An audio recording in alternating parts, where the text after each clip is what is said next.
What if I told you that the happiest moment of your life has already happened, but you were too busy chasing the future to notice it? What if everything you're working towards right now, everything you think will finally make you happy, is actually the very thing holding you back from happiness? I learned this the hard way. 3 years ago, I hit rock bottom. Picture me at 3 a.m., Mountain Dew in one hand, phone in the other, ordering my 5th takeout that week. My room, well, my parents' basement, looked like a gaming cave. Empty energy drink cans everywhere, blinds permanently shut, and the only light coming from my triple monitor setup running World of Warcraft. I weighed 265 pounds. My bank account? Negative $43.82. My dating life? Let's just say my most meaningful relationship was with my raid team.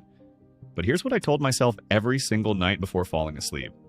Once I lose the weight, get a job, find a girlfriend, and move out. Then I'll finally be happy. Then my real life can begin. But then something clicked. I started small, really small, switched one Monster Energy for water, walked for 10 minutes around the block, applied for 1 job per day. Each tiny victory felt amazing.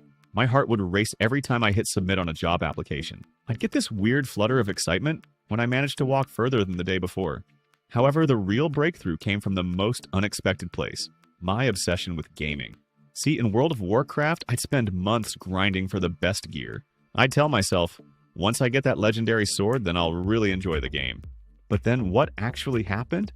I'd get the sword, stand in Stormwind showing it off for a day, and feel nothing. The fun was never in having the gear, it was in the adventure of getting it. Fast forward a year and a half, I'd lost 87 pounds, had a decent job, found an amazing girlfriend, moved into my own place. I was living the exact life I'd dreamed about in that basement. But then I felt this emptiness creeping in. The same emptiness I felt after getting that legendary sword. That's when it finally hit me. I was happiest during those first walks around the block, heart pounding, legs shaking. During those nerve-wracking moments before hitting send on a job application. Even during those awkward first conversations with girls, sweaty palms and all.